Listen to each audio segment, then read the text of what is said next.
So the theme that I'd like to address is monetizing online media. You'd think that after all these years of talking about it, we'd have it figured out, and I don't think any of us really do. I think one of the problems is that our businesses keep changing, our audience's behavior keeps changing, our advertisers keep changing, and it seems that change is the only constant. Certainly the economy has been doing some change lately too. So I thought I'd like to share with you two specific programs that we've seen success with at Canon just in this past year. What is Canon Communications? Canon is it's a B2B media group. It's basically a single sector focused group. We focus on advanced manufacturing and design engineering issues around the world, with a special core focus on medical device design engineering and manufacturing. Canon conducts trade shows, conferences, publications, and digital media products. So on digital, what's the advantage of digital media to Canon? I think the question for us at Canon has been, how do we go about using the capabilities that digital technology can provide to the advantage, on the one hand, to our audiences, and on the other hand, to our customers, the advertisers, marketers, exhibitors who support our business. On the headline topic for the conference, which I think referred to sponsorship versus CPM as a model for revenue generation, in some ways I'm going to sidestep that because in my experience I don't think that's necessarily the best way to frame the issue, or at least it's not the way we frame the issue when we've had successes at Canon and at Primedia before that. I think that while a cost per impression pricing in consumer media, online media is very common and routine, it's kind of rare in my experience for B2B media companies to have profitable success in that from that approach, in part because user volumes tend to be very low and you just don't have that many M's to price against. The cost per thousand doesn't work that well. Sponsorship is obviously very common, and I will talk to that a bit. I think it's also worth putting the digital in the context of the growth dimensions that we were looking to accomplish at Canon. When I first started with Canon in 2005, when my investors and I acquired this business, we had three major growth dimensions in mind. First, we wanted to take a U.S.-centric business global. We served a industry that sources and distributes globally, and we saw that as an opportunity. Second, we wanted to expand from a predominantly medical device industry focused business to a much broader advanced manufacturing focused industry, which is a 10 times bigger market worldwide. And third, we wanted to make digital and data a full-fledged core offering of the business, which it was not at the time. We're just going to focus on the digital and data efforts this morning. So, digital at Canon. For so many years, we've published buyer's guide editions in print, and they've been very profitable and successful and very useful to our readers. Well, that's about all Canon had done online back in 2005. They had the basic buyer's guide for medical device design engineers in a website format that was built in 1998, and it kind of looked it, but it worked. I think beyond that, they had maybe 2 e-newsletters and no webinars or webcasts at all. So this website that was called devicelink.com was that for lack of alternatives, was the go-to website for medical device design engineers. Canon had the benefit of having a greater than 80% market share in this sector in the U.S. of all measured media spend. So basically, we didn't have much direct competition, and the design engineers really didn't have anywhere else to go. So we had the benefits of being like a cable operator or something. Less than 5% of the publishing division, Canon had about half the business was trade shows and events. The other half was our publishing division. Of that half that was the publishing division, about a little under 5% what revenues came online. 95% were in our print publications. Today, digital and data is over 40% of the publishing division's revenues and very profitable. So how did we go about going from a small business to a really a core part of our presence in this industry. The pricing model for this device link product, this online resource kind of buyer's guide online, was very simple. There were 3 levels of annual sponsorship, depending on how many places your name or your banner or your link showed up. Your basic kind of silver, gold, platinum pricing model. Renewal rates were extremely high. And still, it was pretty clear that as a useful resource for design engineers to find suppliers and sources that they needed to do in specifying their products and processes, it was pretty bad. It really didn't work very well. The ability of advertisers to know how their dollars were performing was pretty rudimentary as well. So why did we decide to overhaul a site that was sizable, profitable, and actually was still showing revenue growth? And this was in the summer of 2009. I think first of all, it just didn't feel right. It wasn't clear to me at all, and my colleagues, how long people would keep using the site that really didn't do the job it should be doing. At the same time, we were approached by a company called Global Spec. They came to us and they said, we want some of your content in the medical device design engineering sector. We want to put that content on Global Spec, and that's going to help boost our traffic, and we'll pay you for some of this content. And then they're basically going to do what we weren't doing with our device link product, which was to provide a robust online resource for medical device design engineers. And even we were able to figure out that they basically were coming in to try to eat our lunch that we had been very comfortably eating on our own. At the same time, during that same period of time, and a lot of our customers exhibit at our trade shows, so it's very easy to chat with them. We realized that we have a lot of little customers in this business, and we realized that what was for them, they had very meaningful Google budgets. They were spending $600, $900 kind of a month on basic keyword placement for sponsored links on Google. But given that we had a lot of little customers, there was a lot of money that was going over to a very, very inefficient medium for keywords in the medical device design engineering space. You know, imagine laser etching for stents. You know, that keyword goes for a big price if you're in that business. And frankly, we had totally missed this development in our customers' behavior. So we got together and created QMed.com. QMed is basically what DeviceLink should have been all along. It was clear that we should do what Google and Global Spec, this other online, more of a vertical search business, couldn't do so well. And how did we go about that? In our case, it was all about qualifying both on the audience side and the supplier side. So the Q stands for qualified. That was our inspiration there. Med stands for medical. On the one hand, med device design engineers need to be sure suppliers are qualified to supply to their medical device applications. I think you can well imagine that if you're looking for flexible tubing for a dialysis machine, you don't want just any industrial tubing supplier providing that tubing. In many cases, in fact, suppliers have to have a regulatory seal of approval in the U.S., the FDA, and also have proper ISO certification as to manufacturing quality standards. So we promised medical device design engineers, the users of this site, that they'd only find qualified suppliers. So instead of going to Google and getting, for medical tubing, and getting literally 100,000 results from a search, or going to Global Spec and getting 1,500 results, we would give them only, say, 35 results.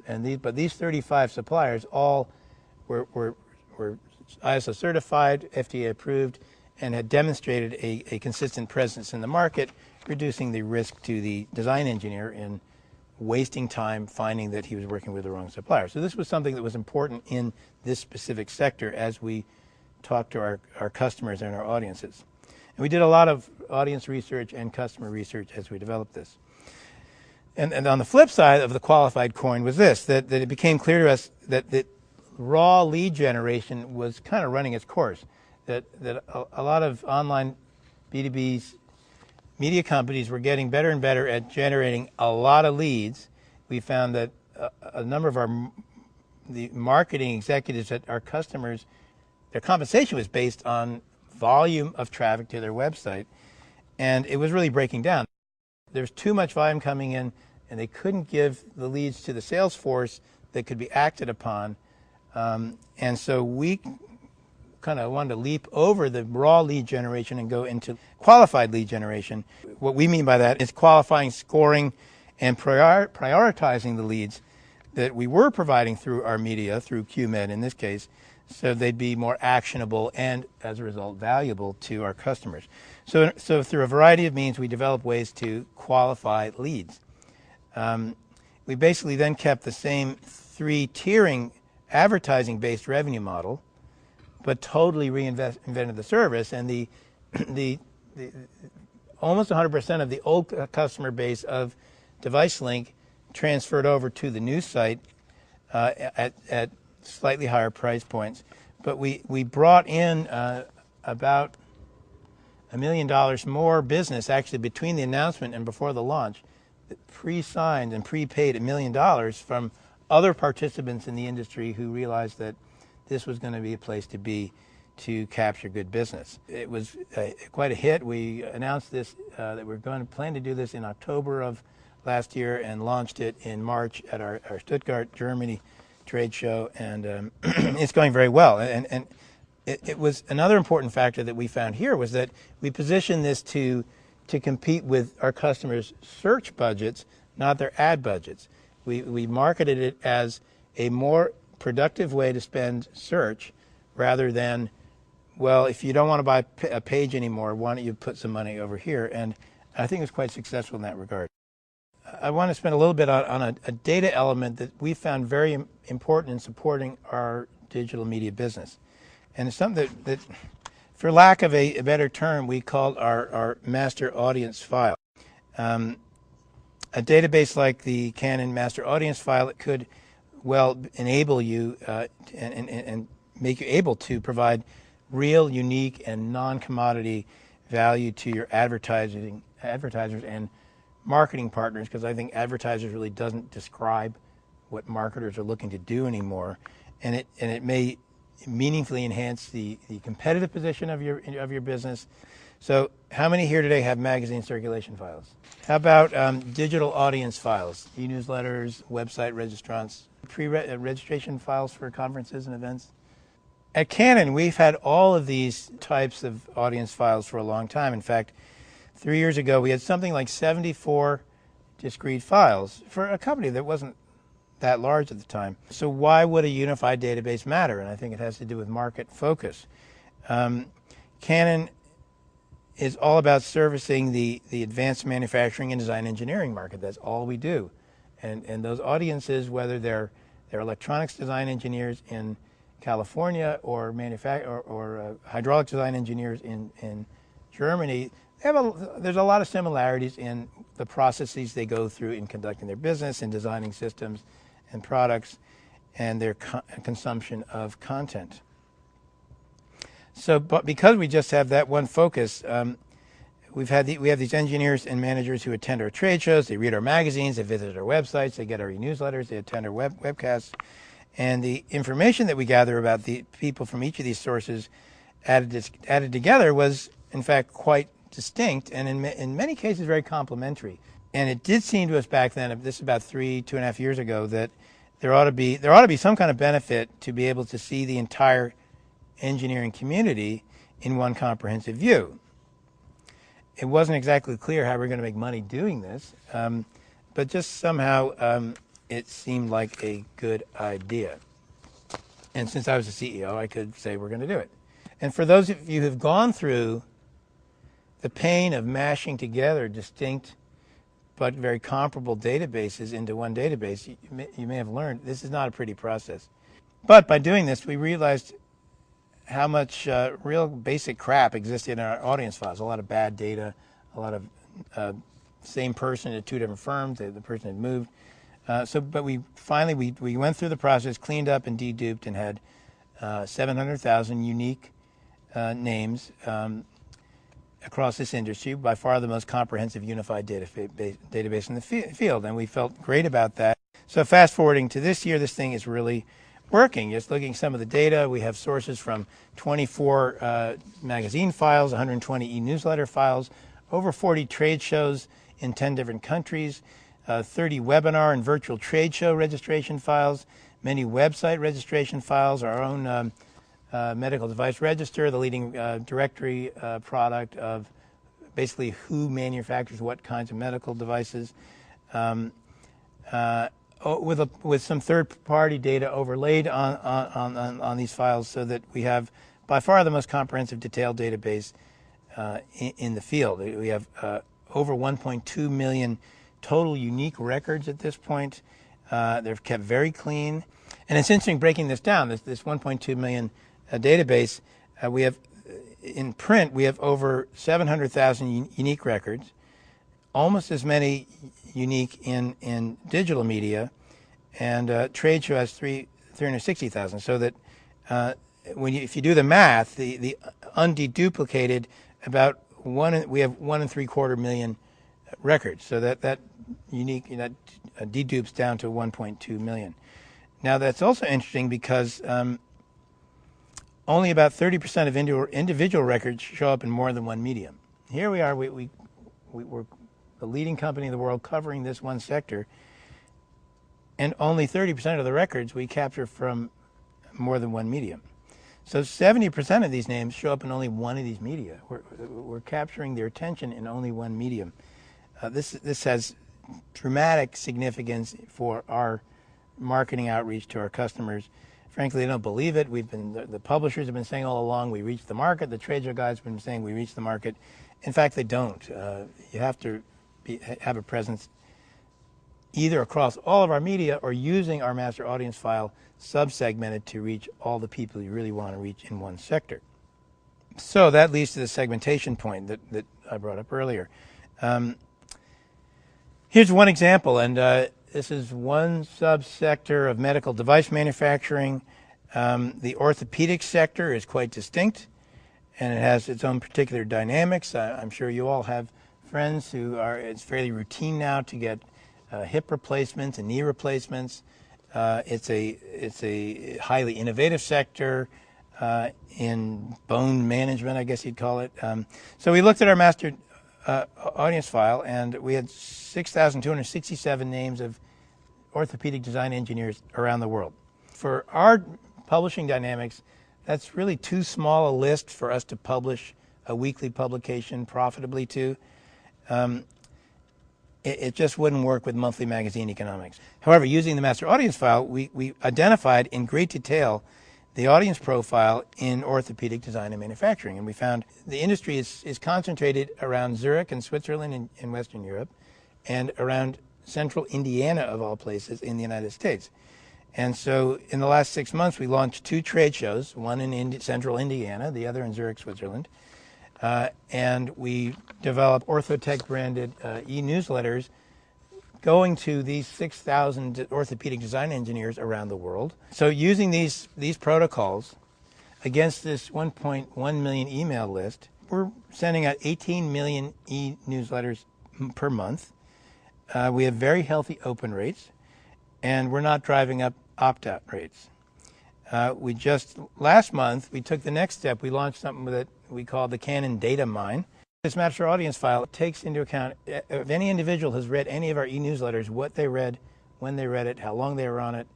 And so we're able to, with pretty good specificity, find not only which orthopedic manufacturers are there, but at what point of what design cycle they're likely to be at. So this is real gold for marketers. And again, we're able to take these dollars out of very inefficient search budgets rather than trade show exhibition budgets or advertising budgets. So this is very cool stuff. We're just, frankly, figuring out how to really work this, and we've been able to develop valued advertisers that, frankly, nobody else can touch. And that's one of the risks in digital media. Always seems to be the commoditization of audience, and through the segmentation of the audience file, we're able to deliver unique and pure non-commodity audience definition to advertisers and marketers who increasingly, and I'm sure you have all the same experience, are in varying sectors and varying degrees are learning and are being pressed to define return on investment of their marketing dollars. We just decided to try to get out in front of that curve rather than catch up with it. So at this point, Canon is still mostly from a pricing basis. In fact, we're charging for exposure over a given period of time rather than a cost per click or a cost per action kind of medium like Google or for instance. But we are working very closely with our customers to help them understand and translate those kind of investments into a competitive ROI versus their alternatives.